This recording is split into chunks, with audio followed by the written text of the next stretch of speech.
सोलापूर महापालिका अंदाजपत्रकाची तयारी सुरू आहे। या अंतर्गतच सोलापूरकरांच्या भावना या अंदाजपत्रकात समाविष्ट होणे आवश्यक आहे। त्यांची मते, सूचना जाणून घेऊन हे अंदाजपत्र तयार करण्यात येणार आहे। त्यामुळेच आपलं सोलापूर आपला अर्थसंकल्प या अनुषंगाने नागरिकांच्या सूचना मागविण्यात येत आहेत। रस्ते, पाणी, स्वच्छता आणि इतर बाबतीत नागरिकांच्या सूचना, अभिप्राय आहेत। नागरिकांची मते आणि सूचना लक्षात घेऊन भाजपाच्या वचनपूर्ती अंदाजपत्र तयार करण्यात येणार आहे। हे अंदाजपत्रक फुगटा नसणार आहे, तर वास्तववादी विकासात्मक अंदाजपत्रक राहील, असा विश्वास सभापती रंजिता चाकोते यांनी यावेळी व्यक्त केला। दिनांक 13 ते 15 मार्च 2026 या कालावधीत सोलापुरातील नागरिकांकडून या सूचना मागविण्यात येत आहेत। या सूचना नोंदविण्यासाठी विविध माध्यमांची उपलब्धता महापालिकेने केली आहे। यामध्ये mobile app, QR code, blog यांचा समावेश आहे। सोलापूर शहरात विविध ठिकाणी डिजिटल फलकावर QR कोडची सोय करण्यात आली आहे। नागरिकांनी याला प्रतिसाद द्यावा, असे आवाहनही सभापती रंजिता चाकोते यांनी केले आहे। आणि भगिनींनो, आपलं सोलापूर आपला अर्थसंकल्प। सोलापूर महानगरपालिका आगामी 2026-27च्या अर्थसंकल्पाची तयारी प्रक्रियेमध्ये आहे। आपलं सोलापूर अधिक लोकाभिमुख आणि प्रभावी होण्यासाठी मला तुम्हा नागरिकांच्या मार्गदर्शन व सुझाव याची महत्त्वाकांक्षा आहे व तुमच्या सगळ्यांची सूचना मला अपेक्षित आहे। आपल्या शहराच्या पाणीपुरवठा, रस्ते, आरोग्य, शिक्षण, विकास कामांमध्ये आपल्या स्वतःच्या मताची गरज मला वाटली आणि म्हणूनच आम्ही सर्व सोलापूर महानगरपालिकेच्या वतीने आपल्या सर्वांना आवाहन करत आहोत की येत्या उद्याच्या 3 दिवसांपर्यंत म्हणजे 15 तारखेच्या संध्याकाळपर्यंत आम्ही निर्धारित केलेल्या सोयींद्वारे आपण आपलं मत आम्हाला द्यावं की आपलं स्वप्न आपल्या सुंदर स्वच्छ सोलापूरसाठी कसं आहे। यासाठी आम्ही लेखी मतपेटीचे आयोजन केलेले आहे। तसेच इथे असलेले QR कोड जे होर्डिंग्ज आपल्याला ठिकठिकाणी महत्त्वाच्या ठिकाणी याचे होर्डिंग्ज लागतील, त्याच्यावरती QR कोड असेल, तो स्कॅन करून आपल्याला लिंक मिळेल। त्या लिंकमध्ये आपली माहिती, आपला प्रभाग आणि आपल्याला अपेक्षित असलेले सोलापूरच्या अर्थसंकल्पामध्ये आपल्याला असलेली सूचना या आम्ही अपेक्षा करतो।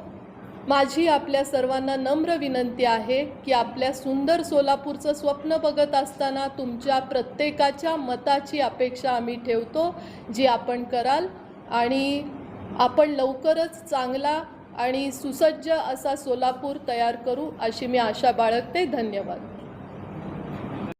सोलापूर महापालिकेच्या मिळकत कराची थकबाकी वसूल व्हावी यासाठी मिळकत करातील शास्ती दंड माफी करण्याचा विचार सुरू आहे। त्याचबरोबर सुपर टॅक्स संदर्भातही येणाऱ्या महापालिका सभेत निर्णय घेण्यात येणार आहे। महापालिकेचे उत्पन्न वाढवण्यासाठी प्रयत्न करण्यात येणार आहे। सोलापूर शहरात ज्या ठिकाणी महापालिकेच्या जागा आहेत त्या ठिकाणी मिनी व मेजर गाळे बांधण्यात या संदर्भात चर्चा करण्यात येणार आहे, असे महापौर विनायक कोंडेल यांनी स्पष्ट केले। आपण आता आमच्या बोर्डात तो विषय सुपर टॅक्सचा विषय आहे। सुपर टॅक्स ते या ठिकाणी अजून माफ झालेलं नाही आहे, जरी ते म्हणले असेल पण अजून माफ झालेलं नाही। आमचा विषयच तो आहे। उद्याच्या बोर्डात तो सुपर टॅक्सचा विषय घेऊन आम्ही त्यात किती टक्के माफी दिल्यानंतर ना आपल्या सर्व व्यापाऱ्यांना या ठिकाणी लाभ होणार आहे, त्या पद्धतीने आम्ही करणार आहोत। सुपर टॅक्स ठरवून टक्के म्हणजे त्यात किती टक्के आपण ठेवायला पाहिजे ते ठरवून आपण त्या ठिकाणी हे करणार सुपर टॅक्स। आम्ही या ठिकाणी प्रशासनाला आपण आदेश दिलेले आहेत। शास्ती फी असेल, शास्ती फीमध्ये आपण त्या ठिकाणी काय अजून आपल्याला माफ करून लोकांचा जो टॅक्सचा विषय आहे त्यामध्ये आपल्याला रेव्हेन्यू आपल्याला या ठिकाणी महापालिकेचा स्रोत जो आहे रेव्हेन्यू वाढवून या ठिकाणी आपल्याला उत्पन्नाचं वाढीचं साधन आपण त्या ठिकाणी करणार आहोत। अजून बाकीचे जे काय हे ते देखील आपण करणार आहोत। 75% या ठिकाणी आधी वसुली झालेली आहे आणि निश्चित आता आम्हाला खात्री आहे की त्यात अजून थोडंसं पुढं जाऊन आपण जर काय कमी केलं, शास्ती फी असेल, वॉरंट फी, दंड फीमध्ये जर आपण माफी दिली तर निश्चित 75%च्या पुढं या ठिकाणी वसुली जाईल असं वाटतं।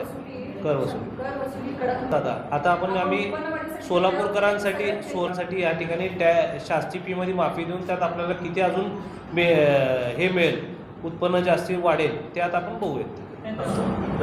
ज्या ठिकाणी महापालिकेचे ज्या ठिकाणी ओपन स्पेस आहेत, ज्या ठिकाणी आपण मिनी गाडी किंवा मेजर गाडी ज्या ठिकाणी आपण बांधू शकतो त्या ठिकाणी आपण महानगरपालिकेच्या वतीने उत्पन्नाचे स्रोत वाढवण्याच्या दृष्टिकोनातून या ठिकाणी आपण एक ठराव पास करणार आहोत. ज्या ठिकाणी नळ नाही त्या ठिकाणी पाणीपट्टी आकारण्यात येते. याबाबत नागरिकांमधून नाराजी आहे. त्या संदर्भातही चर्चा करून निर्णय घेण्यात येईल. या संदर्भात बोर्डात चर्चा करण्यात येणार आहे. पनाश टॉवर प्रकरणी वापर परवाना रद्द करण्याचे आदेशही देण्यात येणार आहेत. सोलापूर महापालिकेचे अंदाजपत्रक हे सर्वसमावेशक राहणार आहेत. जमा खर्चाचा ताळमेळ लावून विकास कामे केली जातील, असे महापौर विनायक कोंडे यांनी सांगितले. ठिकाणी एक कंपनी नेमून त्यांना आपण दिलेलं आहे.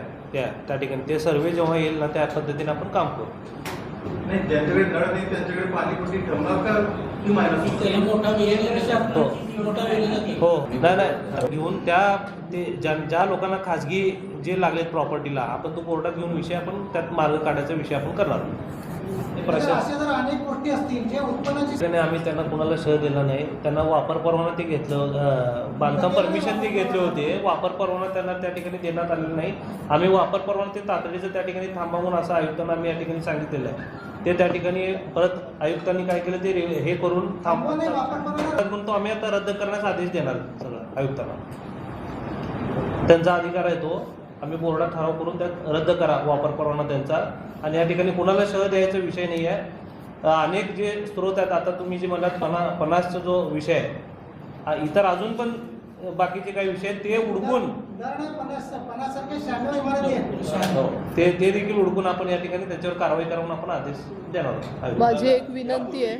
या पत्रकार परिषदेत उपमहापौर ज्ञानेश्वरी देवकर, सभागृह नेते नरेंद्र काळे, नगरसेवक गणेश वानकर, शिवाजी वाघमोडे, बिज्जू प्रधाने, नगरसेविका संगीता जाधव, अश्विनी चव्हाण यांच्यासह नगरसेवक नगरसेविका उपस्थित होत्या.